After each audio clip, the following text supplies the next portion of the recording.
Hey everyone, it's Armor Gaming. Welcome back to the channel and welcome to Monster Legends. Welcome to a tutorial video for the Algata's Tales challenge. It's been a while since I made one of these videos. The cost has increased a little bit since the last time I used to make these videos, so I figured I would make a brand new one with Algata, but essentially it is the same thing. Again, only the cost increased, and not by much. So if there's anyone that's new to the channel, then you are really going to enjoy this. Pay attention because I'm going to give you some valuable information. So, Algata's Tales Challenge is here and open for everyone. You'll be able to obtain and rank up Elgata, but you'll also find relics. Elgata is a water support monster who can boost the damage her enemies receive by applying vulnerable and poison to them, or double and even triple damage to allies. Elgata has an evolving trait. At rank 0 she has area dodge, at rank 1 she becomes immune to stun, and at rank 3 she gives precision to herself at the start of the battle. Sorry, not to herself, to all of her allies at the start of the battle. So, if you haven't seen my video on this monster at level 150, make sure to check it out. This monster is a great support monster in terms of buffing. This monster can give triple damage literally every single turn because you have a 0 cooldown triple damage skill. Normally when you get a triple damage buff, it has a cooldown. So the fact that you can spam triple damage is great. Also, the fact that this monster has at rank 0 a area dodge trait, this means realistically you can use this monster in teams even when you don't have fully ranked up. Sometimes the bad thing about monsters is that unless you rank them up, they're not going to be usable. While this monster, if you just put a top monster in front of it, behind two dodge area monsters, whether you have Lady Meow, maybe you even have Wingsu, because Wingsu has a status caster area dodge. Anytime you have two dodge area monsters together with a top monster in front of it, especially a top monster that can resurrect, whether it's a Modract, whether it's a Bornat, whoever it is, or not even that, even if you have Dark Uma that you recently got from the maze, just summon to absorb attacks, this monster can go buff your attacker and then your attacker is free to go and attack. Again, I highly recommend you check out my video. But with that being said, let's see how this Tales challenge works. So let's exit out, and let's exit out here, and let's click on the Tales challenge. So, loading island, check this out. It's also known as the progressive event, so the progressive island, because you need to progress through the event. And I'm sure you've seen some of these before. We scroll to the right, you see some keys. We scroll to the right, you see some more keys, and then you see some, you see some obsidian talents at the very end. So we're going to ignore that. All we care about is getting the monster. So in order to get the monster, you need to complete the first, the second, and the third nodes. Right, you need the 20, the 30, and the 50. That'll give you a grand total of 100 cells. And then this avatar right here, that's pretty much free. I think you collect gold like one time and you get it. And this key is pretty much free. So actually, let's talk about the key before we actually talk about how to get to the key. So you might have noticed that throughout the game, you were asked to collect these leaves, right? The thing about the leaves is you can't even use them unless you get the monster. So if I scroll to the right over here, we have these different tails keys, these cell tails chests, right? We have a 1, a 3, a 6, a 13, and a 26. So the more keys you get, the better chest you're able to access, okay? If you get the maximum number of keys, right here, oh, it's a 26. If you get the maximum number of keys, you're literally going to get 26 additional cells per leaf that you turn in. So you turn in 5 leaves, what is that? Like 130 extra cells. That's crazy. But most of us are only going to be getting this. We're going to be getting an additional cell for every leaf we collected. But once again, you can't even buy this because you need the key. So the key you get just by going through the challenge, as I already mentioned. You get the 20, the 30, the 50. The avatar is pretty much free, and the key is free. As for getting everything else, I'll also show the cost of that if you want to. But my whole thing is make sure you get the monster. So, in order to get the monster, you need to do different tasks. You can collect gold, feed your monsters, fight, and breed monsters.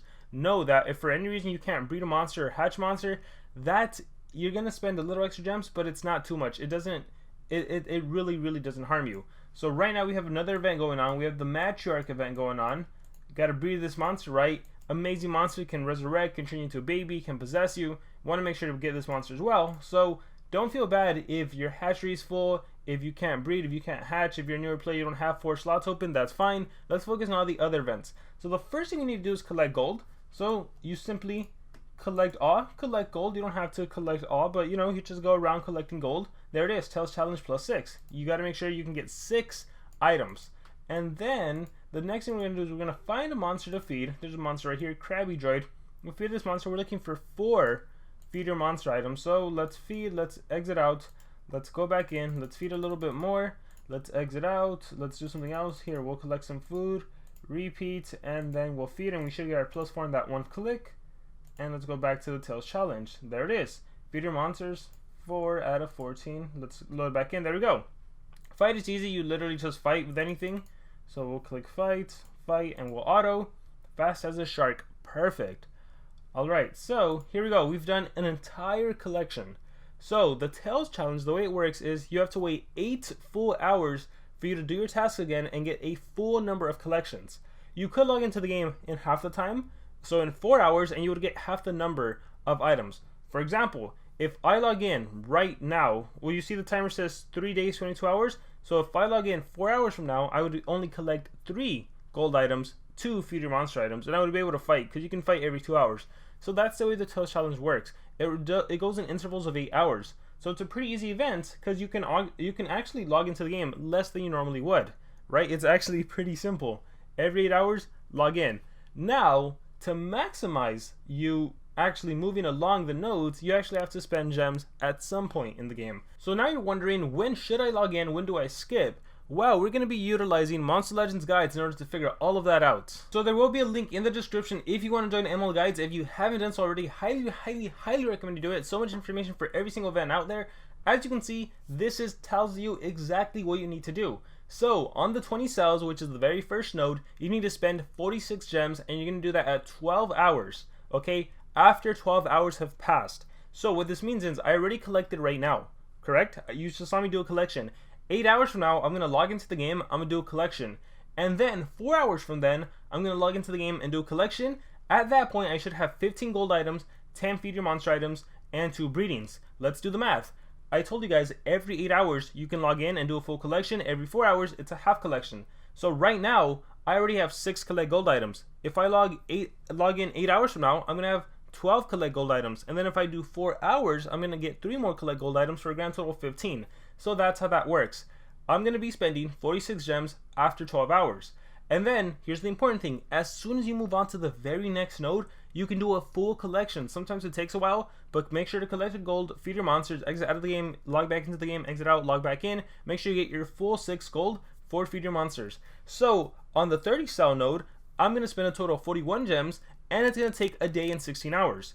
Okay, so that's the full time it's going to take. So in total, my initial login, 8 hours later, 8 hours later, 8 hours later, 8 hours later, 8 hours later. By then it should cost 41 gems, more or less, right? Because if for some reason you couldn't hatch or you couldn't breed, so the 6H, that means hatch. If for some reason you can't hatch because you're doing the mad-triark breeding, it might cost like 45, 46, that's fine.